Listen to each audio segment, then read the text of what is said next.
ਦੋਸਤੋ ਜਿਸ ਜ਼ਮਾਨੇ ਦੇ ਵਿੱਚ ਆਪਾਂ ਰਹਿ ਰਹੇ ਹਾਂ ਉਹਦੇ ਵਿੱਚ ਬਹੁਤ ਫਿਕਰਮੰਦੀ ਸਾਡੇ ਮਨਾਂ ਦੇ ਵਿੱਚ ਛਾਈ ਹੋਈ ਹੈ। ਸ਼ਾਇਦ ਜਦੋਂ ਅਸੀਂ ਭਾਰਤ ਵਿੱਚ ਹੁੰਦੇ ਸੀ ਤਾਂ ਇਹਨਾਂ ਬਿਮਾਰੀਆਂ ਦੇ ਬਾਰੇ ਅਸੀਂ ਜਾਣਦੇ ਨਹੀਂ ਹੁੰਦੇ ਸੀ ਕਿ ਮਾਨਸਿਕ ਬਿਮਾਰੀਆਂ ਵੀ ਕੋਈ ਚੀਜ਼ ਹੁੰਦੀਆਂ।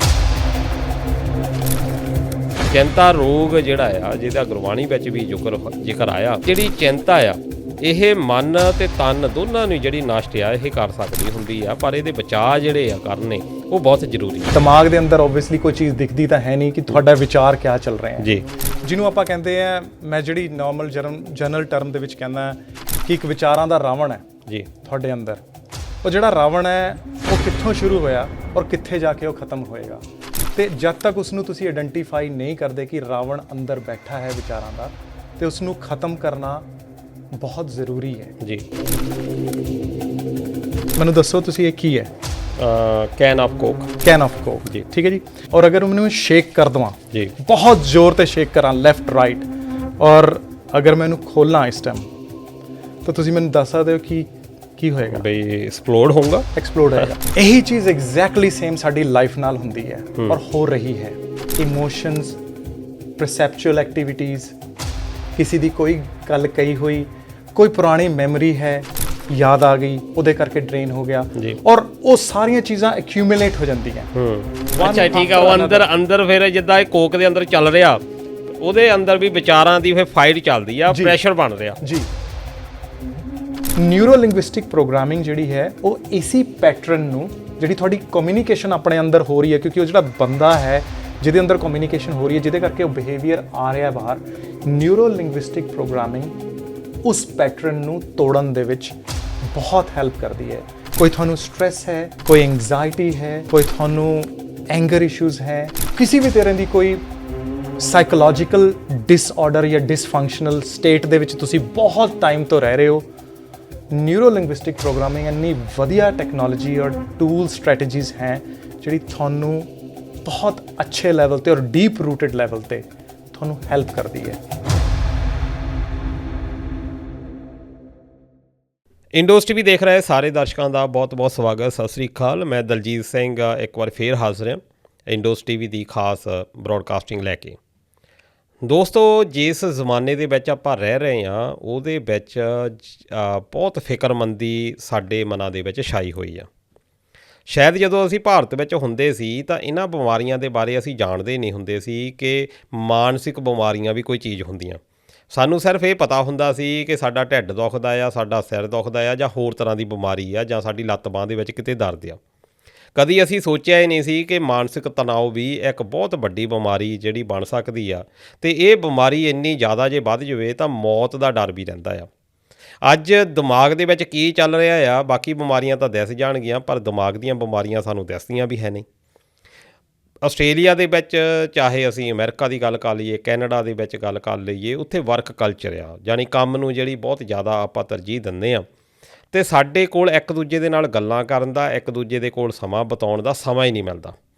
ਉਹਦੇ ਕਰਕੇ ਕੀ ਹੋਇਆ ਕਿ ਸਾਡੇ ਜਿਹੜੇ ਦਿਮਾਗ ਦੇ ਉੱਤੇ ਫਰਕ ਜਿਹੜਾ ਆ ਉਹ ਬਹੁਤ ਪੈਣੇ ਸ਼ੁਰੂ ਹੋ ਗਏ ਆ, ਕਿ ਜਿਹੜਾ ਇਕੱਲਾਪਨ ਆ ਇਹ ਵੀ ਸਾਡੀ ਜ਼ਿੰਦਗੀ ਨੂੰ ਖਾਂਦਾ ਜਾ ਰਿਹਾ। ਚਿੰਤਾ ਰੋਗ ਜਿਹੜਾ ਆ ਜਿਹਦਾ ਗੁਰਬਾਣੀ ਵਿੱਚ ਵੀ ਜ਼ਿਕਰ ਆਇਆ, ਕਿ ਜਿਹੜੀ ਚਿੰਤਾ ਆ ਇਹ ਮਨ ਤੇ ਤਨ ਦੋਨਾਂ ਨੂੰ ਜਿਹੜੀ ਨਸ਼ਟ ਆ ਇਹ ਕਰ ਸਕਦੀ ਹੁੰਦੀ ਆ, ਪਰ ਇਹਦੇ ਬਚਾਅ ਜਿਹੜੇ ਆ ਕਰਨੇ ਉਹ ਬਹੁਤ ਜ਼ਰੂਰੀ ਆ। ਪਰ ਅਜੇ ਵੀ ਬਹੁਤਾਤ ਵਿੱਚ ਲੋਕ ਨੇ ਜਿਹੜੇ ਜਾਣਦੇ ਨਹੀਂ ਕਿ ਇਹਨਾਂ ਬਿਮਾਰੀਆਂ ਦਾ ਇਲਾਜ ਕਿੱਦਾਂ ਹੋਵੇ, ਜਾਂ ਅਸੀਂ ਇਹ ਸੁਣਨ ਨੂੰ ਤਿਆਰ ਹੀ ਨਹੀਂ ਕਿ ਕੀ ਅਸੀਂ ਮਾਨਸਿਕ ਤੌਰ ਦੇ ਉੱਤੇ ਜਿਹੜੇ ਤੰਦਰੁਸਤ ਹਾਂ ਜਾਂ ਨਹੀਂ। ਜੇ ਕੋਈ ਤੁਹਾਨੂੰ ਕੋਈ ਪੁੱਛ ਲਵੇ ਕਿ ਕੀ ਤੁਸੀਂ ਤੰਦਰੁਸਤ ਹੋ, ਤਾਂ ਸ਼ਾਇਦ ਸਾਡਾ ਪਹਿਲਾ ਜਵਾਬ ਇਹੀ ਹੋਣਾ ਆ ਕਿ ਅਸੀਂ ਤਾਂ ਬਿਲਕੁਲ ਸੈੱਟ ਹਾਂ, ਭਾਵੇਂ ਕਿ ਤੁਸੀਂ ਨਾ ਹੋਵੋ। ਕੁਝ ਇੱਦਾਂ ਦੀਆਂ ਗੱਲਾਂ ਬਾਤਾਂ ਕਰਨ ਦੇ ਲਈ ਸਾਡੇ ਨਾਲ ਅੱਜ ਲਾਈਫ ਕੋਚ ਦੀ ਭੂਮਿਕਾ ਜਿਹੜੇ ਨਿਭਾ ਰਹੇ ਨੇ ਸ਼੍ਰੀ ਸੰਜੀਵ ਮੱਕੜ ਜੀ, ਉਹ ਸਾਡੇ ਸਟੂਡੀਓ ਦੇ ਵਿੱਚ ਆਏ ਹੋਏ ਆ। ਸਭ ਤੋਂ ਪਹਿਲਾਂ ਉਹਨਾਂ ਦਾ ਸਵਾਗਤ ਕਰਦੇ ਹਾਂ। ਸਤਿ ਸ੍ਰੀ ਅਕਾਲ ਮੱਕੜ ਸਾਹਿਬ। ਸਤਿ ਸ੍ਰੀ ਅਕਾਲ ਜੀ। ਅਤੇ ਸੰਜੀਵ ਸਾਹਿਬ, ਸਭ ਤੋਂ ਪਹਿਲਾਂ ਤਾਂ ਇਹ ਆ ਕਿ ਤੁਹਾਡਾ ਬਹੁਤ-ਬਹੁਤ ਸਵਾਗਤ ਆ, ਅਤੇ ਵਧੀਆ ਗੱਲ ਵੀ ਹੈਗੀ ਕਿ ਇਹੋ ਜਿਹੇ ਜਿਹੜੇ ਟੌਪਿਕ ਆ ਉਹ ਸਾਡੇ ਦਰਸ਼ਕਾਂ ਦੇ ਤੱਕ ਪਹੁੰਚਣੇ ਬਹੁਤ ਜ਼ਰੂਰੀ ਆ। ਸਭ ਤੋਂ ਪਹਿਲਾਂ ਇਹੀ ਗੱਲ ਤੋਂ ਆਪਾਂ ਸ਼ੁਰੂ ਕਰਦੇ ਹਾਂ ਕਿ ਜਿਹੜਾ ਲਾਈਫ ਕੋਚ ਜਿੱਦਾਂ ਤੁਸੀਂ ਹੋ, ਕੀ ਹੋ, ਜਿੱਦਾਂ ਇਹ ਕੁਆਲੀਫਿਕੇਸ਼ਨ ਕੀ ਹੋ, ਜਾਂ ਮਾਨਸਿਕ ਰੋਗਾਂ ਦਾ ਕਿੱਦਾਂ ਨਿਵਾਰਨ ਕਰਦੇ ਹੋ? Thank you very much Daljit ji. First of all ਤੁਸੀਂ ਮੈਨੂੰ ਇਨਵਾਈਟ ਕੀਤਾ ਇੱਥੇ, ਔਰ ਤੁਸੀਂ ਕੁਐਸਚਨ ਬਹੁਤ ਵਧੀਆ ਪੁੱਛਿਆ ਕਿ ਲਾਈਫ ਕੋਚ ਕੀ ਚੀਜ਼ ਹੁੰਦੀ ਹੈ, ਕਿਉਂਕਿ ਅੱਜ ਕੱਲ੍ਹ ਬਹੁਤ ਜ਼ਿਆਦਾ ਟਰਮ ਯੂਜ਼ ਹੁੰਦੀ ਹੈ ਆਪਣੀ ਜੀ ਲਾਈਫ ਕੋਚਿੰਗ ਬਾਰੇ। ਔਰ ਜਿੱਦਾਂ ਤੁਸੀਂ ਦੱਸਿਆ ਕਿ ਮਾਨਸਿਕ ਤੌਰ 'ਤੇ ਔਰ ਫਿਜ਼ੀਕਲ ਤੌਰ 'ਤੇ ਲੋਕਾਂ ਨੂੰ ਕਾਫੀ ਜ਼ਿਆਦਾ ਪ੍ਰੋਬਲਮਸ ਹੁੰਦੀਆਂ, ਲੇਕਿਨ ਜਿਹੜੀਆਂ ਮਾਨਸਿਕ ਪ੍ਰੋਬਲਮ ਹੈ, ਲੋਕ ਜਿਹਨੂੰ ਸਾਈਕੋਲੋਜੀਕਲ ਡਿਸਆਰਡਰ ਕਹਿੰਦੇ ਆ, ਉਹ ਜ਼ਿਆਦਾ ਆਪਣੀ ਕਮਿਊਨਿਟੀ ਦੇ ਵਿੱਚ ਜਾਂ ਕਈ ਹੋਰ ਕਮਿਊਨਿਟੀਜ਼ ਦੇ ਵਿੱਚ ਜ਼ਿਆਦਾਤਰ ਲੋਕ ਡਿਸਕਸ ਨਹੀਂ ਕਰਦੇ। ਜੀ ਅਤੇ ਉਹਦੇ ਕਰਕੇ ਜਦੋਂ ਤੁਸੀਂ ਸਟਾਰਟਿੰਗ ਦੇ ਵਿੱਚ ਡਿਸਕਸ ਨਹੀਂ ਕਰਦੇ ਤਾਂ ਲਾਸਟ ਦੇ ਵਿੱਚ ਜਾ ਕੇ ਰਿਜ਼ੋਰਟ ਤੁਹਾਨੂੰ ਦਿਖਦਾ ਤੁਹਾਡੀ ਫਿਜ਼ੀਕਲ ਬਾਡੀ ਦੇ ਵਿੱਚ ਤੁਹਾਡੀ ਬਾਇਓਲੋਜੀ ਚੇਂਜ ਹੁੰਦੀ ਹੈ। ਇਹ ਜਾਣੀ ਪਹਿਲਾਂ ਲੱਛਣ ਦਿਸਣੇ ਸ਼ੁਰੂ ਹੋ ਜਾਂਦੇ ਆ ਜਾਂ ਜਦੋਂ ਐਕਸੈਸ ਹੋ ਜਾਂਦੀ ਉਦੋਂ ਦਿਸਦੇ ਆ ਇਹ ਲੱਛਣ? ਦੇਖੋ, ਪਹਿਲਾਂ ਸਟਾਰਟਿੰਗ ਦੇ ਵਿੱਚ ਓਬਵੀਅਸਲੀ ਜਿੱਦਾਂ ਤੁਸੀਂ ਗੱਲ ਕਹੀ ਹੈ ਪਹਿਲਾਂ ਕਿ ਦਿਮਾਗ ਦੇ ਅੰਦਰ ਓਬਵੀਅਸਲੀ ਕੋਈ ਚੀਜ਼ ਦਿਖਦੀ ਤਾਂ ਹੈ ਨਹੀਂ ਕਿ ਤੁਹਾਡਾ ਵਿਚਾਰ ਕਿਆ ਚੱਲ ਰਿਹਾ ਹੈ ਜੀ, ਜਿਹਨੂੰ ਆਪਾਂ ਕਹਿੰਦੇ ਆ, ਮੈਂ ਜਿਹੜੀ ਨਾਰਮਲ ਜਨਰਲ ਟਰਮ ਦੇ ਵਿੱਚ ਕਹਿੰਦਾ ਕਿ ਇੱਕ ਵਿਚਾਰਾਂ ਦਾ ਰਾਵਣ ਹੈ ਜੀ ਤੁਹਾਡੇ ਅੰਦਰ। ਉਹ ਜਿਹੜਾ ਰਾਵਣ ਹੈ ਉਹ ਕਿੱਥੋਂ ਸ਼ੁਰੂ ਹੋਇਆ ਔਰ ਕਿੱਥੇ ਜਾ ਕੇ ਉਹ ਖਤਮ ਹੋਏਗਾ, ਅਤੇ ਜਦ ਤੱਕ ਉਸ ਨੂੰ ਤੁਸੀਂ ਆਇਡੈਂਟੀਫਾਈ ਨਹੀਂ ਕਰਦੇ ਕਿ ਰਾਵਣ ਅੰਦਰ ਬੈਠਾ ਹੈ ਵਿਚਾਰਾਂ ਦਾ, ਅਤੇ ਉਸ ਨੂੰ ਖਤਮ ਕਰਨਾ ਬਹੁਤ ਜ਼ਰੂਰੀ ਹੈ। ਜੀ ਠੀਕ ਹੈ ਜੀ। ਅਤੇ ਉਸ ਨੂੰ ਖਤਮ ਕਰਨ ਵਾਸਤੇ ਸਾਡੇ ਕੋਲ ਕਾਫੀ ਸਾਰੀਆਂ ਚੀਜ਼ਾਂ ਅਵੇਲੇਬਲ ਹੈ, ਬਟ ਜੇ ਆਪਾਂ ਉਸ ਚੀਜ਼ਾਂ ਬਾਰੇ ਸੋਚਦੇ ਹਾਂ ਜਾਂ ਜਾਣਦੇ ਹਾਂ ਜੀ ਜਾਂ ਕਿਸੇ ਨਾਲ ਅਸੀਂ ਬਾਹਰ ਮਸ਼ਵਰਾ ਕਰਦੇ ਹਾਂ, ਡਿਸਕਸ ਕਰਦੇ ਹਾਂ, ਕੋਈ ਗੱਲ ਉਹਦੇ ਸਾਹਮਣੇ ਰੱਖਦੇ ਹਾਂ ਕਿ ਮੈਨੂੰ ਆਹ ਪ੍ਰੋਬਲਮ ਹੈ, ਮੈਂ ਬਹੁਤ ਜ਼ਿਆਦਾ ਮੇਰੇ ਵਿਚਾਰ ਅੰਦਰ ਚੱਲ ਰਹੇ ਹਨ, ਤੁਸੀਂ ਬਹੁਤ ਪੋਜ਼ਿਟਿਵ ਰਹਿਣ ਦੀ ਕੋਸ਼ਿਸ਼ ਕਰਦੇ ਹੋ ਲਾਈਫ ਦੇ ਵਿੱਚ, ਹੈ ਨਾ। ਆਪਾਂ ਹਰ ਬੰਦਾ ਪੋਜ਼ਿਟਿਵ, ਕਿਉਂਕਿ ਪੋਜ਼ਿਟਿਵਿਟੀ ਹਰ ਇੱਕ ਬੰਦਾ ਕਹਿੰਦਾ ਕਿ ਪੋਜ਼ਿਟਿਵ ਹੀ ਰਹੋ ਲਾਈਫ ਦੇ ਵਿੱਚ, ਪੋਜ਼ਿਟਿਵ ਰਹਿਣਾ ਬਹੁਤ ਜ਼ਰੂਰੀ ਹੈ। ਜੀ ਬਟ ਨੈਗੇਟਿਵਿਟੀ ਕਈ ਵਾਰ ਇੰਨੀ ਹੁੰਦੀ ਹੈ ਤੁਹਾਡੇ ਸਰਾਊਂਡਿੰਗ ਦੇ ਵਿੱਚ ਜਾਂ ਘਰ ਦੇ ਵਿੱਚ, ਤੁਸੀਂ ਚਾਹੁੰਦੇ ਹੋਏ ਵੀ ਫਿਰ ਵੀ ਪੋਜ਼ਿਟਿਵ ਨਹੀਂ ਰਹਿ ਪਾਉਂਦੇ। ਤਾਂ ਹੁੰਦਾ ਕੀ ਹੈ ਕਿ ਛੋਟਾ ਜਿਹਾ ਅਗਰ ਡਾਟ ਹੈ, ਜਿਸ ਤਰ੍ਹਾਂ ਆਪਾਂ ਇੱਕ ਐਗਜ਼ਾਮਪਲ ਲੈ ਲਈਏ ਕਿ ਛੋਟਾ ਜਿਹੜਾ ਡਾਟ ਹੁੰਦੀ ਇੱਕ ਛੋਟੀ ਜਿਹੀ ਡਾਟ ਹੀ ਹੈ, ਇੱਕ ਥਾਟ, ਲੇਕਿਨ ਆਪਾਂ ਉਸ ਨੂੰ ਰੂਪ ਦੇ ਦਿੰਦੇ ਇੱਕ ਬਹੁਤ ਵੱਡੇ ਸਰਕਲ ਦਾ, ਅਤੇ ਉਹ ਸਰਕਲ ਇੰਨਾ ਵੱਡਾ ਹੋ ਜਾਂਦਾ, ਜਦੋਂ ਵੱਡਾ ਹੁੰਦਾ ਤਾਂ ਫਿਰ ਤੁਹਾਡੀ ਬਿਹੇਵੀਅਰ 'ਚ ਥਰੂ ਯੋਰ ਇਮੋਸ਼ਨਸ ਬਿਹੇਵੀਅਰ ਫਿਰ ਤੁਹਾਡੀ ਇੱਕ ਬਿਮਾਰੀ ਦੇ ਵਿੱਚ ਆ ਕੇ ਤੁਹਾਡੇ ਸਰੀਰ ਦੇ ਵਿੱਚੋਂ ਟੈਂਜੀਬਲ ਤੁਹਾਨੂੰ ਨਜ਼ਰ ਆਉਣ ਲੱਗ ਜਾਂਦਾ, ਯਾਨੀ ਬਾਹਰੀ ਵਰਲਡ ਦੇ ਵਿੱਚ ਤੁਹਾਨੂੰ ਨਜ਼ਰ ਆਉਣ ਲੱਗ ਜਾਂਦਾ। ਠੀਕ ਹੈ ਜੀ। ਹੁਣ ਜਿਸ ਤਰ੍ਹਾਂ ਮੈਂ ਤੁਹਾਨੂੰ ਇੱਕ ਐਗਜ਼ਾਮਪਲ ਦਿੰਦਾ, ਐਗਜ਼ਾਮਪਲ ਹੁਣ ਤੁਹਾਡੇ ਸਾਹਮਣੇ ਇਹ ਹੈ ਕਿ ਮੈਨੂੰ ਦੱਸੋ ਤੁਸੀਂ ਇਹ ਕੀ ਹੈ? Can of Coke. Can of Coke ਜੀ। ਠੀਕ ਹੈ ਜੀ। ਹੁਣ ਇਹ ਕੈਨ ਆਫ ਕੋਕ ਹੈ ਜਾਂ ਕੈਨ ਆਫ ਸੋਡਾ ਕਹਿ ਲੈਂਦਾ ਮੈਨੂੰ, ਔਰ ਅਗਰ ਮੈਨੂੰ ਸ਼ੇਕ ਕਰ ਦੇਵਾਂ ਜੀ, ਬਹੁਤ ਜ਼ੋਰ 'ਤੇ ਸ਼ੇਕ ਕਰਾਂ ਲੈਫਟ ਰਾਈਟ, ਔਰ ਅਗਰ ਮੈਂ ਇਹਨੂੰ ਖੋਲ੍ਹਾਂ ਇਸ ਟਾਈਮ, ਤਾਂ ਤੁਸੀਂ ਮੈਨੂੰ ਦੱਸ ਸਕਦੇ ਹੋ ਕਿ ਕੀ ਹੋਏਗਾ? ਬਈ ਐਕਸਪਲੋਡ ਹੋਊਗਾ। ਐਕਸਪਲੋਡ ਹੋਏਗਾ। ਹਾਂਜੀ। ਠੀਕ ਹੈ, ਇਟ ਵਿਲ ਬਰਸਟ। ਹਾਂਜੀ।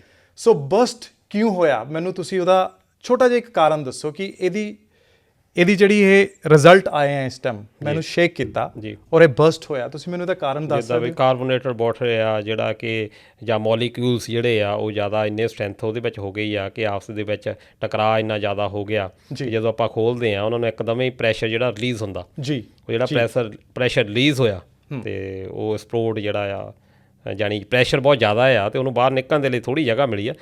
ਮੈਂ ਬਹੁਤ ਵਿਗਿਆਨਕ ਤੌਰ ਦੇ ਉੱਤੇ ਤਾਂ ਨਹੀਂ, ਮੈਂ ਪਰ ਆਪਣਾ ਦਿਮਾਗੀ ਨਾਲ ਥੋੜ੍ਹਾ ਜਿਹਾ ਦੱਸ ਰਿਹਾ। ਹਾਂਜੀ। ਨਹੀਂ, ਤੁਸੀਂ ਬਹੁਤ ਵਧੀਆ ਆਨਸਰ ਦਿੱਤਾ ਜੀ। ਦੇਖੋ, ਓਬਵੀਅਸਲੀ ਜਿਸ ਤਰ੍ਹਾਂ ਤੁਸੀਂ ਆਨਸਰ ਦਿੱਤਾ ਕਿ ਕਾਫੀ ਸਾਰੇ ਕੰਟੈਂਟਸ ਹੈ ਇਸ ਦੇ ਵਿੱਚ, ਨਿਊਟ੍ਰੀਸ਼ਨ ਹੈ। ਠੀਕ ਹੈ।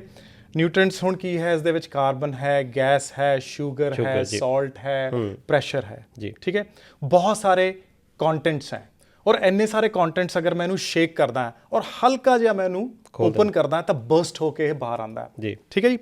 ਹੁਣ ਇੱਕ ਦੂਸਰੀ ਐਗਜ਼ਾਮਪਲ ਮੈਂ ਤੁਹਾਡੇ ਸਾਹਮਣੇ ਰੱਖਦਾ। ਇਹ ਕੀ ਹੈ? ਇਹ ਨਾਰਮਲ ਵਾਟਰ ਹੈ, ਬੋਟਲ ਆਫ ਵਾਟਰ। ਠੀਕ ਹੈ ਜੀ। ਹੁਣ ਇਹਨੂੰ ਮੈਂ ਜਿੰਨਾ ਮਰਜ਼ੀ ਸ਼ੇਕ ਕਰਾਂ, ਲੈਫਟ ਰਾਈਟ ਅਪ ਡਾਊਨ, ਠੀਕ ਹੈ, ਔਰ ਉਸ ਤੋਂ ਬਾਅਦ ਇਹਦਾ ਮੈਂ ਲਿਡ ਅਗਰ ਖੋਲਦਾ ਹਾਂਜੀ ਤਾਂ ਹਾਂਜੀ ਕੋਈ ਫਰਕ ਨਹੀਂ ਪੈਣਾ, ਕੋਈ ਫਰਕ ਨਹੀਂ ਪਿਆ। ਠੀਕ ਹੈ। ਹੁਣ ਇਹਦਾ ਕਾਰਨ ਕੀ ਹੈ? ਕਿਉਂਕਿ ਇਸ ਦੇ ਵਿੱਚ ਟੌਕਸਿਸਿਟੀ ਜਾਂ ਕੰਟੈਮੀਨੇਸ਼ਨ ਜਾਂ ਨਿਊਟ੍ਰੀਐਂਟਸ ਉਹਦੇ ਨਾਲੋਂ ਬਹੁਤ ਘੱਟ ਹੈ, ਜਾਂ ਇੱਦਾਂ ਕਹ ਲਓ ਕਿ ਇਹ ਥੋੜ੍ਹੀ ਜਿਹੀ ਪਿਓਰ ਫਾਰਮ ਦੇ ਵਿੱਚ ਹੈ, ਨੈਚੁਰਲ ਫਾਰਮ, ਨੈਚੁਰਲ ਸਟੇਟ ਦੇ ਵਿੱਚ ਹੈ ਜੀ। ਦਲਜੀਤ ਜੀ, ਇਹੀ ਚੀਜ਼ ਐਗਜ਼ੈਕਟਲੀ ਸੇਮ ਸਾਡੀ ਲਾਈਫ ਨਾਲ ਹੁੰਦੀ ਹੈ ਔਰ ਹੋ ਰਹੀ ਹੈ। ਠੀਕ ਹੈ ਜੀ। ਹੁਣ ਜਿਹੜਾ ਇੱਕ as a coke, can of coke ਜਾਂ ਕੇਨ ਆਫ ਸੋਡਾ ਆਪਾਂ ਅਗਰ ਰੋਜ਼ ਲਾਈਫ ਦੇ ਵਿੱਚ ਬਣਦੇ ਹਾਂ, ਹੁਣ ਇਹਦੇ ਵਿੱਚ ਜਿਹੜੇ ਨਿਊਟ੍ਰੀਐਂਟਸ ਹੈ, ਅਗਰ ਮੈਂ ਨਿਊਟ੍ਰੀਐਂਟਸ ਕਹਿ ਕੇ ਚੱਲਾਂ, ਆਪਣੀ ਲਾਈਫ ਨਾਲ ਰਿਲੇਟ ਕਰਕੇ ਚੱਲਾਂ, ਇੱਕ ਨਾਰਮਲ ਹਿਊਮਨ ਨਾਲ ਰਿਲੇਟ ਕਰਕੇ ਚੱਲਾਂ, ਐਵਰੀਡੇ ਬਾਡੀ, ਐਵਰੀਡੇ ਲਾਈਫ ਦੇ ਵਿੱਚ ਜਿਹੜਾ ਹਰੇਕ ਹਿਊਮਨ ਇਸ ਨੂੰ ਪ੍ਰੋਸੈਸ ਕਰ ਰਿਹਾ ਹੈ, ਉਹ ਇੱਦਾਂ ਥਾਟਸ ਇਮੋਸ਼ਨਸ, ਪਰਸੈਪਚੁਅਲ ਐਕਟੀਵਿਟੀਜ਼, ਕਿਸੇ ਦੀ ਕੋਈ ਗੱਲ ਕਹੀ ਹੋਈ, ਕੋਈ ਪੁਰਾਣੀ ਮੈਮਰੀ ਹੈ, ਯਾਦ ਆ ਗਈ, ਉਹਦੇ ਕਰਕੇ ਡਰੇਨ ਹੋ ਗਿਆ, ਔਰ ਉਹ ਸਾਰੀਆਂ ਚੀਜ਼ਾਂ ਐਕਿਊਮੂਲੇਟ ਹੋ ਜਾਂਦੀਆਂ।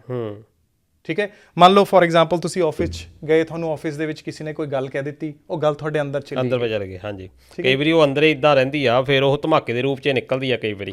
ਪਰ ਉਹ ਗੱਲ ਐਕਚੁਅਲੀ ਧਮਾਕੇ ਦੇ ਰੂਪ ਦੇ ਵਿੱਚ ਨਹੀਂ ਨਿਕਲੀ। ਹਾਂਜੀ, ਐਕਚੁਅਲੀ ਉਹਦੇ ਨਾਲ ਹੋਰ ਕਈ ਇਨਸੀਡੈਂਟ ਹੋਰ ਜੁੜਦੇ ਰਹਿੰਦੇ ਹਾਂ। ਅੱਛਾ ਠੀਕ ਆ, ਉਹ ਅੰਦਰ ਫਿਰ ਜਿੱਦਾਂ ਇਹ ਕੋਕ ਦੇ ਅੰਦਰ ਚੱਲ ਰਿਹਾ, ਉਹਦੇ ਅੰਦਰ ਵੀ ਵਿਚਾਰਾਂ ਦੀ ਫਿਰ ਫਾਈਟ ਚੱਲਦੀ ਆ, ਪ੍ਰੈਸ਼ਰ ਬਣ ਰਿਹਾ ਜੀ। ਇੱਕ ਚੀਜ਼ ਹੋਈ, ਕਿਸੇ ਨੇ ਇੱਕ ਗੱਲ ਕੀਤੀ, ਉਹ ਗੱਲ ਬਹੁਤ ਛੋਟੀ ਜੀ ਸੀ ਜੀ। ਤੁਸੀਂ ਮੰਨ ਲਓ ਫੋਰ ਐਗਜ਼ਾਮਪਲ ਜੌਬ ਤੋਂ ਘਰ ਆ ਗਏ, ਘਰ ਆ ਕੇ ਤੁਸੀਂ ਬੱਚਿਆਂ ਨਾਲ ਬੈਠੇ, ਵਾਈਫ ਨਾਲ ਗੱਲ ਹੋਈ ਜਾਂ ਕੁਝ ਵੀ, ਕੋਈ ਛੋਟੀ ਜੀ ਗੱਲ ਤੇ ਗੱਲ ਉੱਪਰ ਹਾਂਜੀ ਬਹੁਤ ਜ਼ਿਆਦਾ ਐਕਸਪਲੋਡ ਹੋ ਗਿਆ ਜੀ। ਗੱਲ ਇੱਕ ਛੋਟੀ ਜੀ ਸੀ, ਠੀਕ ਹੈ ਜੀ, ਬਹੁਤ ਐਕਸਪਲੋਡ ਹੋ ਗਿਆ। ਹੁਣ ਗੱਲਾਂ ਇਸ ਤਰ੍ਹਾਂ ਹੀ ਲੇਅਰ ਆਫਟਰ ਲੇਅਰ ਇੱਕ ਅਨੀਅਨ ਦੀ ਤਰ੍ਹਾਂ, ਪਿਆਜ਼ ਦੀ ਤਰ੍ਹਾਂ ਉੱਪਰ ਚੜ੍ਹਦੀਆਂ ਪਿਛਲੀਆਂ ਸਾਰੀਆਂ ਨਿਕਲ ਆਉਂਦੀਆਂ ਠੀਕ ਹੈ। ਫਿਰ ਇੱਕ ਛੋਟੀ ਜੀ ਚੀਜ਼ ਬਰਸਟ ਕਰ ਜਾਂਦੀ ਹੈ, ਔਰ end of the day credit ਉਹੀ ਚੀਜ਼ ਲੈ ਕੇ ਜਾਂਦੀ ਹੈ ਕਿ ਸਿਰਫ ਤੁਸੀਂ ਅੱਜ ਦੇਖੋ ਮੈਨੂੰ ਇੱਕ ਗੱਲ ਕਹੀ ਸੀ, ਇਹ ਗੱਲ ਤੁਹਾਡੇ ਕਰਕੇ ਹੀ ਐਂਗਰ ਅਰਾਈਜ਼ ਹੋਇਆ ਜਾਂ ਬਰਸਟ ਹੋਇਆ। ਬਟ ਐਕਚੁਅਲ ਦੇ ਵਿੱਚ ਜੇ ਡੀਪਰ ਸਟੱਡੀ ਕੀਤੀ ਜਾਵੇ ਜੀ, ਤਾਂ ਡੀਪਰ ਸਟੱਡੀ ਦੇ ਵਿੱਚ ਸਾਰੀਆਂ ਚੀਜ਼ਾਂ ਇਨਵੋਲਵ ਹੈ। ਕਿੱਥੋਂ ਸ਼ੁਰੂ ਹੋਈ, ਤੁਸੀਂ ਜੌਬ ਕਰਨ ਗਏ, ਜੌਬ ਤੇ ਤੁਹਾਨੂੰ ਕੋਈ ਗੱਲ ਕਹੀ ਗਈ, ਤੁਸੀਂ ਮਨ ਦੇ ਵਿੱਚ ਰੱਖ ਲਈ, ਕਿਸੇ ਨਾਲ ਡਿਸਕਸ ਨਹੀਂ ਕੀਤੀ ਜੀ। ਘਰ ਆ ਕੇ ਕੋਈ ਗੱਲ ਹੋਈ, ਤਾਂ ਉਹ ਗੱਲ ਪਿਛਲੀ ਗੱਲ ਕਰਕੇ ਇੱਕ ਓਵਰ ਲੇਅਰ ਬਣ ਗਿਆ, ਉਹਦਾ ਓਵਰ ਚੜ ਗਈ, ਉਹਦੇ ਉੱਪਰ ਇੱਕ ਹੋਰ ਹਾਂਜੀ ਲੇਅਰ ਚੜ ਗਈ ਉਹਦੇ ਉੱਪਰ, ਤੇ ਉਹ ਬਸਟ ਹੋ ਕੇ ਨਿਕਲੀ ਜੀ। ਠੀਕ ਹੈ, ਹੁਣ ਆਪਣੀ ਜਿਹੜੀ ਦਲਜੀਤ ਜੀ ਜਰਨੀ ਹੈ, journey is always from the can of soda to the bottle of water। ਆਪਾਂ ਪਿਓਰੈਸਟ ਫਾਰਮ ਦੇ ਵਿੱਚ ਅਗਰ ਆਪਾਂ ਰਹੀਏ ਤਾਂ ਆਪਾਂ ਬਹੁਤ ਸ਼ਾਂਤ ਹੈ।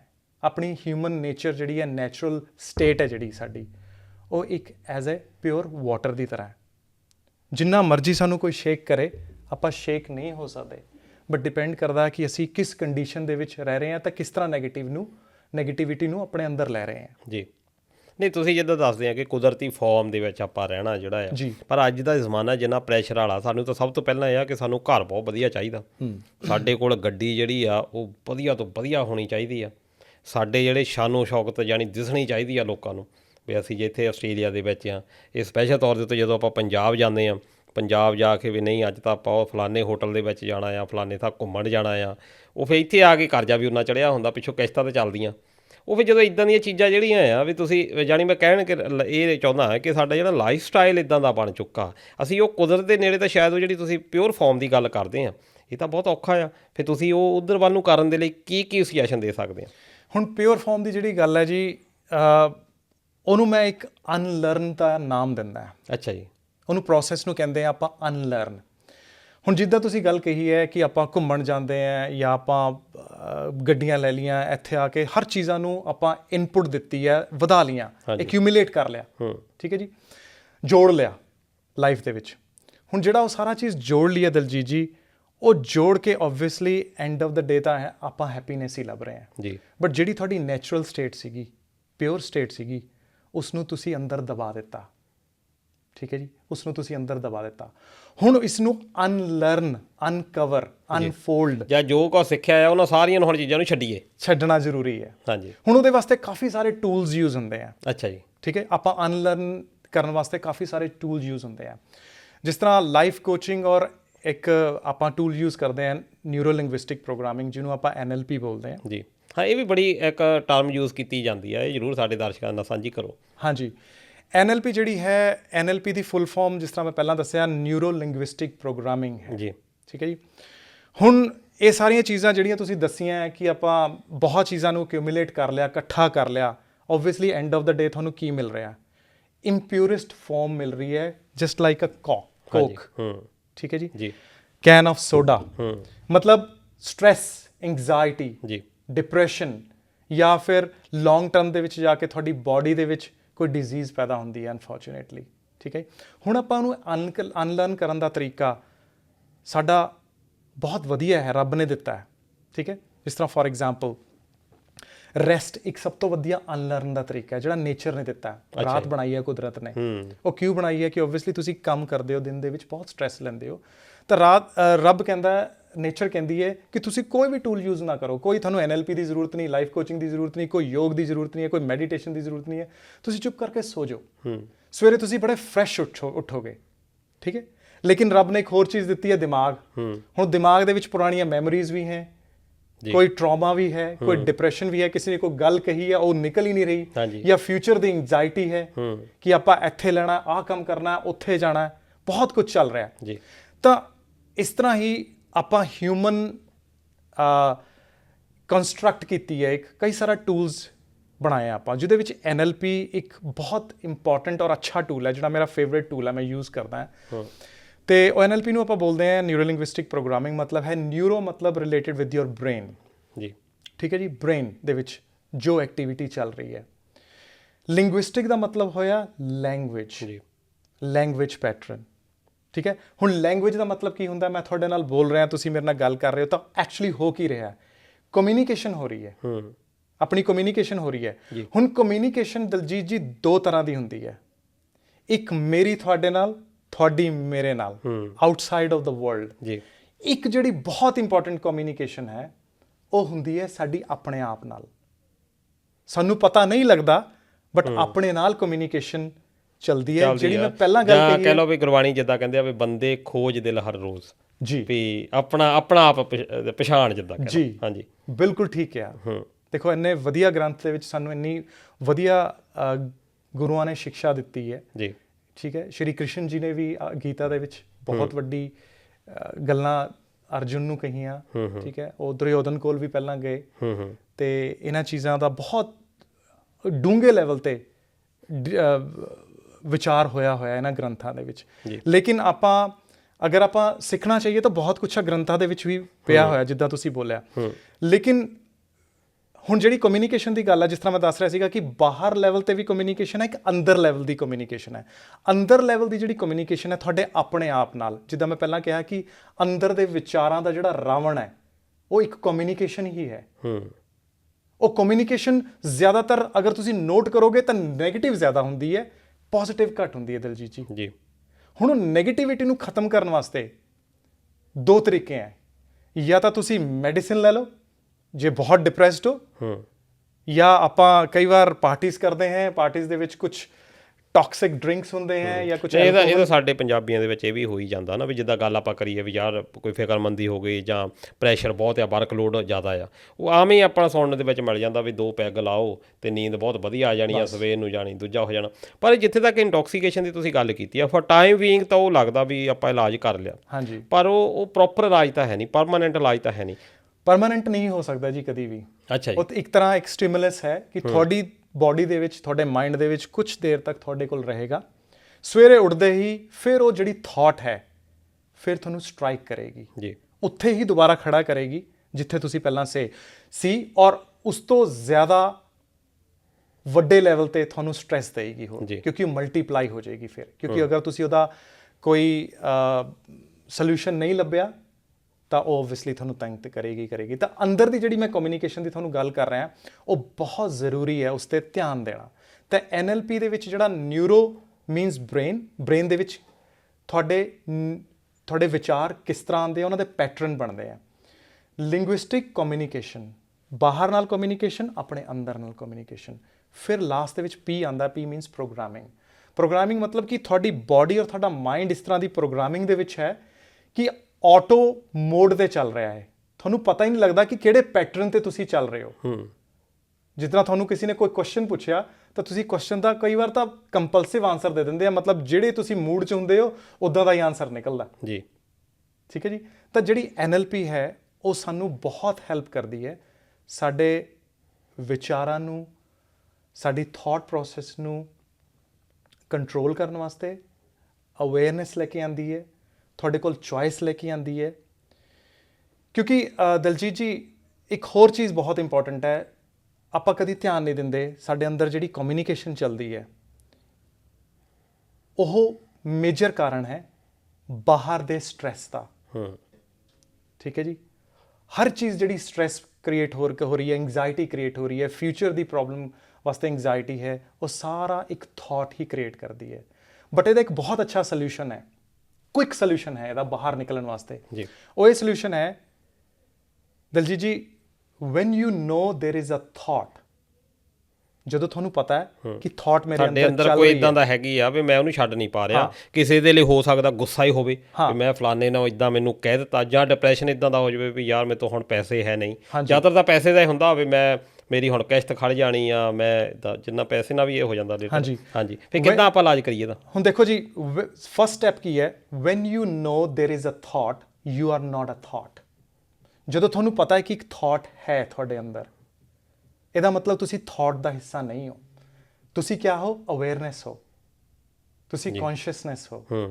ਠੀਕ ਹੈ, ਤੁਸੀਂ ਕੌਨਸ਼ੀਅਸ ਹੋ ਕਿ ਤੁਹਾਡੇ ਅੰਦਰ ਕੁਝ ਚੱਲ ਰਿਹਾ ਹੈ, ਤੁਸੀਂ ਅਵੇਅਰ ਹੋ। ਜਦੋਂ ਤੁਸੀਂ ਅਵੇਅਰ ਹੋ ਤੇ ਇਹਦਾ ਮਤਲਬ ਤੁਸੀਂ ਵਿਕਟਿਮ ਨਹੀਂ ਹੋ, ਤੁਸੀਂ ਉਸ ਥਾਟ ਤੋਂ ਬਾਹਰ ਆ ਗਏ ਹੈ, ਯਾਨੀ ਤੁਸੀਂ ਕਲੀਅਰਲੀ ਦੇਖ ਸਕਦੇ ਆ। ਠੀਕ ਹੈ ਜੀ, ਇਹ ਫਸਟ ਸਟੈਪ ਹੈ, to recognise that you have a thought, to know there is a thought, you're not a thought। ਇਹ ਪ੍ਰੋਸੈਸ ਬਹੁਤ ਵਧੀਆ ਪ੍ਰੋਸੈਸ ਹੈ। ਠੀਕ ਹੈ ਜੀ, ਇਹਨਾਂ ਨੂੰ, ਇਸ ਪ੍ਰੋਸੈਸ ਨੂੰ ਆਪਾਂ ਨੂੰ ਕਮਿਊਨੀਕੇਟ ਕਰਨਾ ਚਾਹੀਦਾ ਹੈ। ਹੁਣ ਜਿਹੜਾ ਤੁਸੀਂ ਪੈਟਰਨ ਬਣਾਇਆ ਹੋਇਆ ਆਪਣੀ ਲਾਈਫ ਦੇ ਵਿੱਚ ਕਿ ਆਪਾਂ ਇੱਕ ਲੈਵਲ ਤੇ ਹੀ ਇਸ ਤਰ੍ਹਾਂ ਕਿਸੇ ਨਾਲ, ਜਿਸ ਤਰ੍ਹਾਂ ਫੋਰ ਐਗਜ਼ਾਮਪਲ ਕਈ ਵਾਰ ਲੋਕਾਂ ਨੂੰ ਪੁੱਛਿਆ ਜਾਂਦਾ ਕਿ ਜਿਹੜੀ ਵੀ ਗੱਲ ਮੈਂ ਕਦੀ ਇਹਦਾ ਬੰਦੇ ਨਾਲ ਕਰਦਾ, ਉਹ ਬੰਦਾ, ਉਹਦਾ ਸੁਭਾਅ ਚੰਗਾ ਨਹੀਂ ਹੈ, ਉਹ ਹਮੇਸ਼ਾ ਹੀ ਗੁੱਸੇ 'ਚ ਮੇਰੇ ਨਾਲ ਗੱਲ ਕਰਦਾ ਹੈ ਜੀ। ਜਾਂ ਆਪਾਂ ਕਿਸੇ ਨਾਲ ਵੈਸੇ ਮਿਲਦੇ ਹਾਂ, ਤੁਸੀਂ ਕਹੋਗੇ ਕਿ ਯਾਰ ਤੁਸੀਂ ਜਸਟ ਇੱਕ ਕਦੀ ਕਿਸੇ ਦੀ ਡੈਫੀਨੇਸ਼ਨ ਦੇਣੀ ਹੋਵੇ ਜਨਰਲ ਲਾਈਫ ਦੇ ਵਿੱਚ, ਅਗਰ ਆਪਾਂ ਡੈਫੀਨੇਸ਼ਨ ਦਿੰਦੇ ਹਾਂ ਕਿਸੇ ਬੰਦੇ ਦੀ, ਤਾਂ ਮੈਂ ਤੁਹਾਨੂੰ ਪੁੱਛਾਂਗਾ ਦਲਜੀਤ ਜੀ ਉਹ ਬੰਦਾ ਕਿਸ ਤਰ੍ਹਾਂ ਦਾ? ਤੁਸੀਂ ਕਹੋਗੇ ਭਾਜੀ ਉਹ ਬੰਦਾ ਥੋੜ੍ਹਾ ਜਿਹਾ ਬਸ ਗੁੱਸੇ ਵਾਲਾ, ਪਰ ਬੰਦਾ ਕੰਮ ਜ਼ਰੂਰ ਕਰ ਦਿੰਦਾ। ਇਹਦਾ ਮਤਲਬ ਤੁਸੀਂ ਮੈਨੂੰ ਸੁਭਾਅ ਵੀ ਉਹਦਾ ਦੱਸਿਆ। ਠੀਕ ਹੈ, ਹੁਣ ਅਗਰ ਉਹ ਬੰਦੇ ਨੂੰ ਤੁਸੀਂ ਪੁੱਛੋਗੇ ਕਿ ਸਰ ਤੁਸੀਂ ਗੁੱਸਾ ਕਿਉਂ ਕਰਦੇ ਹੋ, ਉਹ ਕਹੇਗਾ ਕਿ ਮੈਂ ਤਾਂ ਗੁੱਸਾ ਕਰਦਾ ਹੀ ਨਹੀਂ, ਹਾਂਜੀ, ਮੈਨੂੰ ਤਾਂ ਪਤਾ ਹੀ ਨਹੀਂ ਮੇਰੇ ਅੰਦਰ ਗੁੱਸਾ ਹੈ ਜੀ। ਬਟ ਉਹ ਇੱਕ ਆਟੋ ਮੋਡ ਤੇ ਹੈ। ਠੀਕ ਹੈ, ਨਿਊਰੋ ਲਿੰਗੁਇਸਟਿਕ ਪ੍ਰੋਗਰਾਮਿੰਗ ਜਿਹੜੀ ਹੈ ਉਹ ਇਸੀ ਪੈਟਰਨ ਨੂੰ, ਜਿਹੜੀ ਤੁਹਾਡੀ ਕਮਿਊਨੀਕੇਸ਼ਨ ਆਪਣੇ ਅੰਦਰ ਹੋ ਰਹੀ ਹੈ, ਕਿਉਂਕਿ ਉਹ ਜਿਹੜਾ ਬੰਦਾ ਹੈ ਜਿਹਦੇ ਅੰਦਰ ਕਮਿਊਨੀਕੇਸ਼ਨ ਹੋ ਰਹੀ ਹੈ, ਜਿਹਦੇ ਕਰਕੇ ਉਹ ਬਿਹੇਵੀਅਰ ਆ ਰਿਹਾ ਬਾਹਰ, ਨਿਊਰੋ ਲਿੰਗੁਇਸਟਿਕ ਪ੍ਰੋਗਰਾਮਿੰਗ ਉਸ ਪੈਟਰਨ ਨੂੰ ਤੋੜਨ ਦੇ ਵਿੱਚ ਬਹੁਤ ਹੈਲਪ ਕਰਦੀ ਹੈ। ਕੋਈ ਤੁਹਾਨੂੰ ਸਟ੍ਰੈਸ ਹੈ, ਕੋਈ ਐਂਗਜ਼ਾਇਟੀ ਹੈ, ਕੋਈ ਤੁਹਾਨੂੰ ਐਂਗਰ ਇਸ਼ੂਜ਼ ਹੈ, ਕਿਸੇ ਵੀ ਤਰ੍ਹਾਂ ਦੀ ਕੋਈ ਸਾਈਕੋਲੋਜੀਕਲ ਡਿਸਆਰਡਰ ਜਾਂ ਡਿਸਫੰਕਸ਼ਨਲ ਸਟੇਟ ਦੇ ਵਿੱਚ ਤੁਸੀਂ ਬਹੁਤ ਟਾਈਮ ਤੋਂ ਰਹਿ ਰਹੇ ਹੋ, ਨਿਊਰੋ ਲਿੰਗੁਇਸਟਿਕ ਪ੍ਰੋਗਰਾਮਿੰਗ ਇੰਨੀ ਵਧੀਆ ਟੈਕਨੋਲੋਜੀ ਔਰ ਟੂਲ ਸਟ੍ਰੈਟਜੀਜ਼ ਹੈ ਜਿਹੜੀ ਤੁਹਾਨੂੰ ਬਹੁਤ ਅੱਛੇ ਲੈਵਲ ਤੇ ਔਰ ਡੀਪ ਰੂਟਡ ਲੈਵਲ ਤੇ ਤੁਹਾਨੂੰ ਹੈਲਪ ਕਰਦੀ ਹੈ। ਜਿੱਦਾਂ ਤੁਸੀਂ NLP ਦੀ ਗੱਲ ਕੀਤੀ ਕਿ ਪਹਿਲਾਂ ਤਾਂ ਇਹ ਆ ਕਿ ਤੁਹਾਨੂੰ ਪਛਾਣ ਕਰੋ ਉਹ ਥਾਟ ਦੀ ਜੀ, ਕਿ ਕਿਹੜਾ ਥਾਟ ਆ, ਤੇ ਉਸ ਤੋਂ ਅਗਲਾ ਪ੍ਰੋਸੈਸ ਕੀ ਹੈ ਇਹਦੇ ਵਿੱਚ? ਜਦੋਂ ਤੁਸੀਂ ਪਹਿਚਾਣ ਕਰ ਲਈ ਕਿ ਤੁਹਾਡੇ ਕੋਲ ਥਾਟ ਆਈ ਜੀ, ਠੀਕ ਹੈ, ਹੁਣ ਆਪਾਂ ਜ਼ਿਆਦਾਤਰ ਕੀ ਕਰਦੇ ਹਾਂ, ਆਪਾਂ ਥਾਟ ਨੂੰ ਰਿਮੂਵ ਕਰਨ ਦੀ ਕੋਸ਼ਿਸ਼ ਕਰਦੇ ਹਾਂ ਜੀ, ਆਪਾਂ ਰੈਜ਼ਿਸਟ ਕਰਨ ਦੀ ਕੋਸ਼ਿਸ਼ ਕਰਦੇ ਹਾਂ। ਠੀਕ ਹੈ, ਹੁਣ ਮਾਈਂਡ ਦੀ ਨੇਚਰ ਕੀ ਹੈ ਦਲਜੀਤ ਜੀ, ਇਹ ਬਹੁਤ ਇੰਪੋਰਟੈਂਟ ਚੀਜ਼ ਹੈ। ਅਸੀਂ ਇਹ ਪ੍ਰੋਸੈਸ ਨੂੰ ਕਦੀ ਸਮਝਦੇ ਨਹੀਂ, ਔਰ ਇੰਨਾ ਬਿਊਟੀਫੁਲ ਪ੍ਰੋਸੈਸ ਹੈ, ਇੰਨਾ ਵਧੀਆ ਪ੍ਰੋਸੈਸ ਹੈ ਕਿ ਅਗਰ ਤੁਸੀਂ ਇਸ ਪ੍ਰੋਸੈਸ ਨੂੰ ਸਮਝੋ ਤਾਂ ਤੁਹਾਨੂੰ ਪਤਾ ਲੱਗੇਗਾ ਮਾਈਂਡ ਦਾ ਪ੍ਰੋਸੈਸ ਇਸ ਤਰ੍ਹਾਂ ਹੈ ਕਿ ਜਿੰਨਾ ਤੁਸੀਂ ਇਹਨੂੰ ਕੰਟਰੋਲ ਕਰਨ ਦੀ ਕੋਸ਼ਿਸ਼ ਕਰੋਗੇ, ਕਿਉਂਕਿ ਓਬਵੀਅਸਲੀ ਥਾਟਸ ਕਿੱਥੇ ਹੋ ਰਹੀਆਂ, ਮਾਈਂਡ ਦੇ ਵਿੱਚ ਹੋ ਰਹੀਆਂ ਜੀ, ਜਿੰਨਾ ਜ਼ਿਆਦਾ ਤੁਸੀਂ ਥਾਟ ਨੂੰ ਰੋਕਣ ਦੀ ਕੋਸ਼ਿਸ਼ ਕਰੋਗੇ, ਉਸ ਨਾਲੋਂ double, triple, 10 Times foster thought ਤੁਹਾਡੇ ਤੇ ਅਟੈਕ ਕਰੇਗੀ। ਤਾਂ ਬੈਟਰ ਸੋਲੂਸ਼ਨ ਕੀ ਹੈ? ਲੈਟਸ ਐਮਬ੍ਰੇਸ ਯੋਰ ਥਾਟਸ, ਉਹਨੂੰ ਆਉਣ ਦਿਓ ਔਰ ਉਸਨੂੰ ਫਿਰ ਇੱਕ ਕੁਐਸਚਨ ਪੁੱਛੋ। ਪਹਿਲਾਂ ਤਾਂ ਤੁਹਾਨੂੰ ਪਤਾ ਲੱਗ ਗਿਆ ਕਿ ਥਾਟ ਹੈ, ਠੀਕ ਹੈ, ਫਿਰ ਕੁਐਸਚਨ ਪੁੱਛੋ, okay what else you going to teach me today? ਹੋਰ ਤੁਸੀਂ ਮੈਨੂੰ ਕੀ ਦੱਸਣਾ ਚਾਹੁੰਦੇ ਹੋ ਅੱਜ? ਹੋਰ ਤੁਸੀਂ ਮੈਨੂੰ ਕੀ ਦਿਖਾਉਣਾ ਚਾਹੁੰਦੇ ਹੋ? ਕਿਉਂਕਿ ਤੁਸੀਂ ਕਦੀ ਨੋਟ ਕੀਤਾ ਹੋ ਜਦੋਂ ਥਾਟ ਆਉਂਦੀ ਹੈ ਨਾ, ਤਾਂ ਆਪਣੇ ਨਾਲ ਬਹੁਤ ਸਾਰੇ ਇਮੋਸ਼ਨਸ ਵੀ ਲੈ ਕੇ ਆਉਂਦੀ ਹੈ, ਔਰ ਥਾਟ ਤੁਹਾਡੇ ਅੰਦਰ ਇਦਾਂ ਚਲੀ ਜਾਂਦੀ ਹੈ ਜਿਸ ਤਰ੍ਹਾਂ ਮੂਵੀ ਚੱਲ ਰਹੀ ਹੋਵੇ ਪਿੱਛੇ ਬੈਕਗਰਾਊਂਡ 'ਚ। ਮਤਲਬ ਤੁਹਾਨੂੰ ਤੁਸੀਂ ਡਰਾਈਵਿੰਗ ਕਰ ਰਹੇ ਹੈ, ਇੱਕ ਥਾਟ ਆਈ, ਔਰ ਥਾਟ ਦੇ ਨਾਲ ਨਾਲ ਤੁਸੀਂ ਬੈਠੇ ਤਾਂ ਗੱਡੀ ਦੇ ਵਿੱਚ ਹੈ, ਜਾ ਰਹੇ ਹੈ ਕਿਸੇ ਡੈਸਟੀਨੇਸ਼ਨ ਤੇ, point A to point B, but ਰਸਤੇ ਦੇ ਵਿੱਚ ਤੁਹਾਨੂੰ ਇਹੀ ਨਹੀਂ ਪਤਾ ਲੱਗਿਆ ਕਿ ਕਿੰਨੀਆਂ ਰੈੱਡ ਲਾਈਟਸ ਤੁਸੀਂ ਕ੍ਰਾਸ ਕੀਤੀਆਂ। ਚਲੋ ਓਬਵੀਅਸਲੀ ਤੁਸੀਂ ਗ੍ਰੀਨ ਤੇ ਕ੍ਰਾਸ ਕੀਤਾ, ਬਟ ਤੁਹਾਨੂੰ ਨਹੀਂ ਪਤਾ ਲੱਗਿਆ ਕਿ ਤੁਸੀਂ ਕਿਸ ਡੈਸਟੀਨੇਸ਼ਨ ਨੂੰ ਕ੍ਰਾਸ ਕੀਤਾ, ਕਿੰਨੀਆਂ ਗੱਡੀਆਂ ਤੁਹਾਡੇ ਤੋਂ ਅੱਗੇ ਲੰਘੀਆਂ, ਕਿਉਂਕਿ ਤੁਸੀਂ ਇੱਕ ਤੁਹਾਡੇ ਅੰਦਰ ਮੂਵੀ ਚੱਲ ਰਹੀ ਹੈ, ਕਿਉਂਕਿ ਉਹ ਕੌਨਸ਼ੀਅਸਨੈਸ ਜਿਹੜੀ ਆ ਉਹ ਉੱਥੇ ਥਾਟ ਤੇ ਬੈਠੀ ਆ ਜੀ। ਪਰ ਤੁਸੀਂ ਜਿੱਦਾਂ ਦੱਸਦੇ ਵੀ ਇੰਪ੍ਰੇਸ ਕਰੋ ਉਹ ਜਿਹੜਾ ਥਾਟ ਆ, ਉਹਨੂੰ ਆਪਾਂ ਬਾਹਰ ਕੱਢਣਾ। ਹੁਣ ਜਿੱਦਾਂ ਮੰਨ ਲਓ ਕਿਸੇ ਬੰਦੇ ਨੂੰ ਗੁੱਸਾ, ਉਹ ਜਿਹੜਾ ਬਾਹਰ ਜਿਹੜਾ ਥਾਟ ਗੁੱਸੇ ਵਾਲਾ ਬਾਹਰ ਤਾਂ ਉਹ ਫਿਰ ਗਾਲਾਂ ਦੇ ਰੂਪ 'ਚ ਨਿਕਲਣਾ ਤੇ ਉਹ ਫਿਰ ਜ਼ਿਆਦਾ ਟਰਬਲ ਨਾ ਕ੍ਰੀਏਟ ਹੁਣ ਜਿਹੜੀ ਤੁਸੀਂ ਗੱਲ ਕਹੀ ਹੈ ਥਾਟ ਨੂੰ ਬਾਹਰ ਕੱਢਣਾ, ਇੱਕ ਦੇਖੋ ਇੱਕ ਇੰਗਲਿਸ਼ ਦੇ ਵਿੱਚ ਇੱਕ ਸੇਇੰਗ ਹੈ ਕਿ the more you try to resist the more it persists। ਜੀ ਜਿੰਨਾ ਜ਼ਿਆਦਾ ਤੁਸੀਂ ਇਹਨੂੰ ਦਬਾਉਣ ਦੀ ਕੋਸ਼ਿਸ਼ ਕਰੋਗੇ ਉਨਾ ਜ਼ਿਆਦਾ ਇਹ ਵਧੇਗਾ। ਜੀ ਠੀਕ ਹੈ, ਤਾਂ ਇਹਦਾ ਹੁਣ ਇੱਥੇ ਤੁਸੀਂ ਰੈਜ਼ਿਸਟੈਂਸ ਕ੍ਰੀਏਟ ਨਹੀਂ ਕਰਨੀ, ਲਿਬਰੇਸ਼ਨ ਕ੍ਰੀਏਟ ਕਰਨੀ ਹੈ। ਮਤਲਬ you need to liberate it. Liberation ਕਿੱਦਾਂ ਹੁੰਦੀ ਹੈ? Just become the observer, witness, just ਉਸਨੂੰ ਦੇਖੋ ਬਸ। ਓਕੇ ਥਾਟ ਆਈ, ਠੀਕ ਹੈ, ਕੁਐਸਚਨ ਅਰਾਈਜ਼ ਕਰੋ ਆਪਣੇ ਮਾਈਂਡ ਨੂੰ ਕਿ ਮੈਨੂੰ ਇਸ ਤੋਂ ਜ਼ਿਆਦਾ ਹੋਰ ਤੂੰ ਕੀ ਦੱਸਣਾ ਚਾਹੁੰਦਾ ਹੈ। ਜਿਸ ਤਰ੍ਹਾਂ ਮਾਈਂਡ ਇੱਕ ਤੁਹਾਡਾ ਇੱਕ ਫਰੈਂਡ ਹੈ ਮੰਨ ਲਓ ਜੀ, ਠੀਕ ਹੈ, ਮਾਈਂਡ ਤੁਹਾਨੂੰ ਇੱਕ ਥਾਟ ਦੇ ਰਿਹਾ ਹੈ ਇਸ ਟਾਈਮ, ਔਰ ਥਾਟ ਤੁਹਾਨੂੰ ਕਿਤੇ ਅੱਗੇ ਤੋਂ ਅੱਗੇ ਡਾਟ ਕਨੈਕਟ ਹੋ ਰਹੇ ਹੈ, ਕਿਤੇ ਮੈਮਰੀ 'ਚ ਲੈ ਗਈ, ਕੋਈ ਮੂਵੀ ਚਲਾ ਦਿੱਤੀ, ਪੂਰਾ ਪਾਸਟ ਤੁਹਾਨੂੰ ਅੱਧੇ ਘੰਟੇ ਦੇ ਵਿੱਚ ਤੁਹਾਡੀ ਬਾਡੀ ਨੂੰ ਡਰੇਨ ਕਰ ਦਿੱਤਾ। ਹੁਣ ਡਰੇਨ ਤੁਸੀਂ ਕਦੋਂ ਹੋਏ? ਦੇਖੋ ਡਰੇਨ ਤੁਸੀਂ ਤਾਂ ਹੋਏ ਜਦੋਂ ਤੁਸੀਂ ਉਸ ਦੇ ਵਿੱਚ ਸੀਗੇ, ਜਦੋਂ ਤੁਹਾਨੂੰ ਨਹੀਂ ਪਤਾ ਲੱਗਿਆ ਕਿ ਇਹ ਥਾਟ ਚੱਲ ਰਹੀ ਸੀ। But the moment you realize there is a thought, you're out of the thought, you're out of the mind, you become observer, witness। ਪਰ ਇਹ ਜਦੋਂ ਤੁਸੀਂ ਵਿਟਨੈਸ ਦੀ ਗੱਲ ਕਰਦੇ ਆ, ਇਹ ਕੋਈ ਐਡਾ ਸੌਖਾ ਪ੍ਰੋਸੈਸ ਤਾਂ ਮੈਨੂੰ ਨਹੀਂ ਲੱਗਦਾ ਵੀ ਇੰਨਾ। ਇੱਕ ਕੁਐਸਚਨ ਦਾ ਪ੍ਰੋਸੈਸ ਹੈ ਦਲਜੀਤ ਜੀ। ਅੱਛਾ, ਇੱਕ ਸਿਰਫ ਕੁਐਸਚਨ ਇਹ ਪੁੱਛਣਾ, ਥਾਟ ਆਈ ਕਿ ਵੀ ਇਹ ਕਿਉਂ ਆਈ? ਨਹੀਂ, ਆ ਗਈ ਥਾਟ, ਓਕੇ ਥਾਟ ਆ ਗਈ। ਹੁਣ ਥਾਟ ਦੀ ਨੇਚਰ ਕੀ ਹੈ? ਥਾਟ ਦੀ ਨੇਚਰ ਇਹ ਹੈ ਦਲਜੀਤ ਜੀ ਕਿ ਥਾਟ ਟੈਂਪਰੇਰੀ ਹੈ, ਤੁਹਾਡੇ ਨਾਲ ਪੂਰੀ ਜ਼ਿੰਦਗੀ ਨਹੀਂ ਰਹੇਗੀ। ਜਦੋਂ ਆਪਾਂ ਇੱਕ ਪ੍ਰੋਗਰਾਮ ਸ਼ੁਰੂ ਕੀਤਾ ਸੀ ਉਸ ਤੋਂ ਪਹਿਲਾਂ ਮੇਰੇ ਔਰ ਤੁਹਾਡੇ ਦਿਮਾਗ ਦੇ ਵਿੱਚ ਡਿਫਰੈਂਟ ਥਾਟਸ ਚੱਲ ਰਹੀਆਂ ਸੀਗੀਆਂ ਜੀ। ਹੁਣ ਉਹ ਥਾਟਸ ਕਿੱਥੇ ਗਈਆਂ? ਹੁਣ ਜਿਹੜੀਆਂ ਆਪਣੇ ਅੰਦਰ ਥਾਟਸ ਚੱਲ ਰਹੀਆਂ ਇਸ ਪ੍ਰੋਗਰਾਮ ਤੋਂ ਬਾਅਦ ਉਹ ਕੁਝ ਹੋਰ ਹੋਣਗੀਆਂ ਜੀ। ਜਦੋਂ ਤੁਸੀਂ ਆਪਾਂ ਡਰਾਈਵ ਕਰਕੇ ਘਰ ਜਾਵਾਂਗੇ ਤਾਂ ਥਾਟਸ ਡਿਫਰੈਂਟ ਹੋਣਗੀਆਂ ਜੀ। ਲੇਕਿਨ ਜਿਹੜੀ ਵੀ ਥਾਟ ਤੁਹਾਡੇ ਕੋਲ ਆ ਰਹੀ ਹੈ ਟੈਂਪਰੇਰੀ ਹੈ। Every single thought has a time span to stay in your body or in your mind। ਜੀ, ਠੀਕ ਹੈ, ਉਹ ਟਾਈਮ ਸਪੈਨ ਸਿਰਫ ਲੈ ਕੇ ਹੀ ਤੁਹਾਡੇ ਕੋਲ ਆਉਂਦੀ ਹੈ। ਜਿਸ ਤਰ੍ਹਾਂ ਇੱਕ ਕਿਰਾਏਦਾਰ ਆਉਂਦੇ ਆ ਨਾ ਆਪਣੇ ਘਰ ਦੇ ਵਿੱਚ, ਹਾਂਜੀ, ਕੁਛ ਦੇਰ ਰਹਿੰਦੇ ਆ, ਚਲੋ 1-2 ਦਿਨ ਤਾਂ ਨਹੀਂ ਰਹਿੰਦੇ, ਕੁਛ ਸਾਲ ਰਹਿੰਦੇ ਆ, ਪਰ ਥਾਟ ਕੁਛ ਦੇਰ ਤੁਹਾਡੇ ਕੋਲ ਆਉਂਦੀ ਹੈ ਔਰ ਉਸ ਤੋਂ ਬਾਅਦ ਉਹ ਚਲੀ ਜਾਂਦੀ ਹੈ। ਬਟ ਜੇ ਤੁਸੀਂ ਥਾਟ ਨੂੰ ਆਬਜ਼ਰਵ ਕਰਨਾ ਜਾਂ ਜੇ ਤੁਸੀਂ ਥਾਟ ਨੂੰ ਜ਼ਿਆਦਾ ਦੇਖਣਾ ਸ਼ੁਰੂ ਕਰ ਦਿੱਤਾ ਜਾਂ ਉਹਦੇ ਨਾਲ ਇੰਗੇਜ ਹੋ ਗਏ ਜਾਂ ਇਨਵੋਲਵ ਹੋ ਗਏ ਜਾਂ ਆਇਡੈਂਟੀਫਾਈਡ ਹੋ ਗਏ, right word is identified. The moment you try to identified with your thoughts take you over. Thoughts ਤੁਹਾਨੂੰ ਨਾਲ ਲੈ ਜਾਏਗੀ। ਦ ਬੈਸਟ ਕੀ ਹੈ? ਬਸ ਆਬਜ਼ਰਵ ਕਰੋ, ਵਿਟਨੈਸ। ਜਿਸ ਤਰ੍ਹਾਂ ਇੱਕ ਪਲੇਟਫਾਰਮ ਤੇ ਪੈਸੇਂਜਰ ਖੜਾ ਹੈ, ਮੰਨ ਲਓ ਤੁਸੀਂ ਪਲੇਟਫਾਰਮ ਤੇ ਖੜੇ ਹੋ, ਟ੍ਰੇਨ ਆ ਰਹੀ ਹੈ, ਤੁਸੀਂ ਸਿਰਫ ਦੇਖ ਰਹੇ ਹੋ ਟ੍ਰੇਨ ਨੂੰ। 5 ਮਿੰਟ ਰੁਕੀ ਟ੍ਰੇਨ ਚਲੀ ਗਈ। ਦੁਬਾਰਾ ਇੱਕ ਹੋਰ ਟ੍ਰੇਨ ਆਈ, ਰੁਕੀ, ਚਲੀ ਗਈ। ਤੁਹਾਨੂੰ ਕੋਈ ਡਿਸਟਰਬ ਨਹੀਂ ਕੀਤਾ। ਉਹਦਾ ਟਾਈਮ ਸੀਗਾ ਸਿਰਫ 5 ਮਿੰਟ ਦਾ, ਬਟ ਉਹ 5 ਮਿੰਟ ਤੁਸੀਂ ਆਬਜ਼ਰਵ ਹੋ ਕੇ, ਵਿਟਨੈਸ ਹੋ ਕੇ ਖੜੇ ਆ। ਠੀਕ ਹੈ, ਤੁਸੀਂ ਦੇਖੋਗੇ 5 ਮਿੰਟ ਤੋਂ ਬਾਅਦ ਉਹ ਤੁਹਾਡੇ ਨਾਲ ਨਹੀਂ ਰਹੇਗੀ। Thoughts always lose its grip. ਔਰ ਥਾਟਸ ਬਹੁਤ ਕੁਝ ਨਾਲ ਲੈ ਕੇ ਆਉਂਦੀਆਂ ਦਲਜੀਤ ਜੀ। ਇਮੋਸ਼ਨਸ ਨਾਲ ਲੈ ਕੇ ਆਉਂਦੀਆਂ, ਐਨਰਜੀ ਪੈਕੇਟਸ ਹੁੰਦੇ ਆ ਪੂਰੇ ਇਮੋਸ਼ਨਸ ਦੇ। ਔਰ ਜਿੰਨਾ ਜ਼ਿਆਦਾ ਤੁਸੀਂ ਉਹਦੇ ਨਾਲ ਇੰਗੇਜ ਹੋਵੋਗੇ, ਤੁਸੀਂ ਉੱਤੇ ਧਿਆਨ ਦਿਓਗੇ, ਉਹ ਤੁਹਾਨੂੰ ਨਾਲ ਲੈ ਜਾਏਗੀ ਆਪਣੇ। ਬਟ ਬਾਹਰ ਨਿਕਲਣ ਦਾ ਸਭ ਤੋਂ ਵਧੀਆ ਤਰੀਕਾ ਹੈ, ਓਕੇ ਥਾਟ ਆ ਗਈ, ਬਸ ਜਸਟ ਕੁਐਸਚਨ ਆਪਣੇ ਆਪ ਨੂੰ ਪੁੱਛੋ, ਅੱਛਾ ਹੋਰ ਮੇਰਾ ਮਾਈਂਡ ਕੀ ਮੈਨੂੰ ਇਸ ਟਾਈਮ ਦੱਸਣ ਦੀ ਕੋਸ਼ਿਸ਼ ਕਰ ਰਿਹਾ? Okay I am ready, come let's go, please tell me, right? Okay ਆਉਣ ਦਿਓ, ਇੱਕ ਹੋਰ ਆਉਣ ਦਿਓ।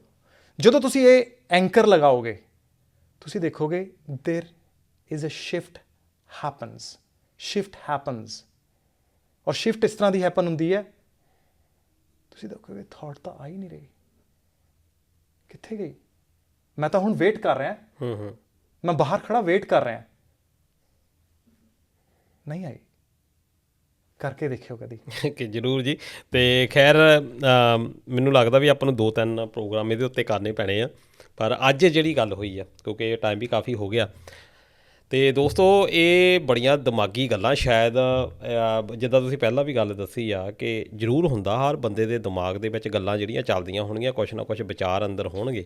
ਜਿੱਦਾਂ ਮਾਕੜ ਸਾਹਿਬ ਨੇ ਕਿਹਾ ਕਿ ਇਹ ਜਿਹੜੇ ਵਿਚਾਰ ਆ ਇਹਨਾਂ 'ਤੇ ਕੰਟਰੋਲ ਕਿੱਦਾਂ ਕਰਨਾ ਆ। ਪਹਿਲਾਂ ਮੈਨੂੰ ਲੱਗਦਾ ਵੀ ਆਪਣਾ ਸਾਰ ਜੇ ਆਪਾਂ ਕੱਢੀਏ ਉਹਦਾ ਇਹੀ ਆ ਕਿ ਤੁਸੀਂ ਵਿਟਨੈਸ ਬਣਨਾ ਉਹਦਾ, become a witness and observer. ਤੇ ਅਬਜ਼ਰਵਰ ਵੀ ਉਹਦਾ ਕਿੱਦਾਂ ਯਾਨੀ ਸਿਰਫ ਲੁੱਕ ਆਊਟ ਕਰਨਾ ਕਿ ਉਹ ਥਾਟ ਜਿਹੜਾ ਆ ਹਾਂਜੀ ਉਹਦੇ ਤੇ ਨਿਗਾਹ ਰੱਖਣੀ ਆ। ਹਾਂ, ਹੁਣ ਤੁਸੀਂ ਇੱਕ ਸਿੰਪਲ ਜਿਹੀ ਹੋਰ ਐਗਜ਼ਾਮਪਲ ਮੈਂ ਦੇ ਰਿਹਾ ਕਿ ਹਰੇਕ ਨੂੰ ਪਤਾ ਲੱਗ ਜਾਏਗਾ ਬਹੁਤ ਵਧੀਆ ਤਰ੍ਹਾਂ। ਜੀ ਤੁਸੀਂ ਬਾਹਰ ਜਾ ਕੇ ਕਦੀ ਕਲਾਊਡ ਨੂੰ ਦੇਖੋ ਜੀ, ਔਰ ਕਲਾਊਡ ਨੂੰ ਦੇਖਣ ਤੋਂ ਬਾਅਦ ਥੋੜੀ ਜਿਹੀ ਨਜ਼ਰ ਆਪਣੀ ਲੈਫਟ ਰਾਈਟ ਘੁਮਾਓ, ਉਸ ਤੋਂ ਬਾਅਦ ਦੁਬਾਰਾ ਉਸ ਕਲਾਊਡ ਨੂੰ ਲੱਭਣ ਦੀ ਕੋਸ਼ਿਸ਼ ਕਰੋ, ਉਸ ਬੱਦਲ ਨੂੰ ਲੱਭਣ ਦੀ ਕੋਸ਼ਿਸ਼ ਕਰੋ, ਤੁਹਾਨੂੰ ਉਸੇ ਜਗ੍ਹਾ ਤੇ ਉਹ ਨਹੀਂ ਮਿਲੇਗਾ। ਠੀਕ ਹੈ ਜੀ, ਬਿਲਕੁਲ ਕਿਆ ਬਾਤ ਹੈ ਜੀ। ਤੇ ਖੈਰ ਸੰਜੀਵ ਸਾਹਿਬ ਬਹੁਤ ਬਹੁਤ ਤੁਹਾਡਾ ਧੰਨਵਾਦ ਥੈਂਕ ਯੂ। ਕਿ ਨੈਕਸਟ ਆਪਾਂ ਹੋਰ ਜਿਹੜੇ ਟੌਪਿਕ ਆ, ਕਿਉਂਕਿ ਇਹ ਮਾਨਸਿਕ ਸਮੱਸਿਆਵਾਂ ਦੇ ਨਾਲ ਰਿਲੇਟਡ, ਅਤੇ ਇਹ ਆ ਵੀ ਸਾਡੇ ਜਿਹੜੇ ਦਰਸ਼ਕ ਆ ਜਾਂ ਅਸੀਂ ਜੇ ਸਮਾਜ ਤੋਂ ਆਉਂਦੇ ਆ, ਆਪਾਂ ਯੂਜ਼ ਟੂ ਨਹੀਂ ਹੈਗੇ ਇਹਨਾਂ ਚੀਜ਼ਾਂ ਦੇ, ਪਰ ਜਿੱਦਾਂ ਦੀ ਲਾਈਫ ਬਣ ਰਹੀ ਆ, ਜਿੱਦਾਂ ਦੇ ਸਾਡੇ ਰੁਝਾਨ ਬਣ ਰਹੇ ਆ, ਜਿੱਦਾਂ ਦੇ ਸਾਡੇ ਸੁਭਾਅ ਜਿਹੜੇ ਬੜੇ ਖੁੱਲ੍ਹੇ ਡੁੱਲੇ ਜਾਣੇ ਜਾਂਦੇ ਸੀ, ਹੁਣ ਥੋੜ੍ਹੀ ਜਿਹਾ ਹੋ ਗਿਆ, ਕੰਪੈਕਟ ਹੋ ਗਏ ਆ। ਅਤੇ ਉਹ ਸ਼ਾਇਦ ਇਹੀ ਆ ਕਿ ਸਾਡੇ ਜਿਹੜੇ ਅੰਦਰ ਥੋਟ ਫਸੇ ਹੋਏ ਆ ਉਹ ਕਿਸੇ ਨਾ ਕਿਸੇ ਤਰੀਕੇ ਦੇ ਨਾਲ ਜਿਹੜੇ ਆਪਾਂ ਕੱਢਣੇ ਆ ਬਾਹਰ। ਅਤੇ ਮਾਕੜ ਸਾਹਿਬ ਫਿਰ ਵੀ ਸਟੂਡੀਓ ਦੇ ਵਿੱਚ ਆਉਂਦੇ ਰਹਿਣਗੇ ਅਤੇ ਸਾਨੂੰ ਜਿਹੜੇ ਟੂਲ ਆ ਡਿਫਰੈਂਟ ਤਰ੍ਹਾਂ ਦੇ ਉਹ ਜਿਹੜੇ ਦੱਸਦੇ ਰਹਿਣਗੇ। ਹੋਰ ਵੀ ਸੌਖੇ ਤਰੀਕੇ ਦੇ ਨਾਲ ਅਸੀਂ ਕੋਸ਼ਿਸ਼ ਕਰਾਂਗੇ ਕਿ ਤੁਹਾਨੂੰ ਇਹ ਜਿਹੜੀਆਂ ਚੀਜ਼ਾਂ ਆ ਇਹ ਸਮਝਾਈਆਂ ਜਾਣ। ਅਤੇ ਸੰਜੀਵ ਸਾਹਿਬ ਬਹੁਤ ਬਹੁਤ ਤੁਹਾਡਾ ਧੰਨਵਾਦ। ਹੁਣ ਆਪਾਂ ਮਿਲਾਂਗੇ ਅਗਲੇ ਐਪੀਸੋਡ ਦੇ ਵਿੱਚ ਕੁਛ ਨਵੀਂ ਇਨਫੋਰਮੇਸ਼ਨ ਦੇ ਨਾਲ।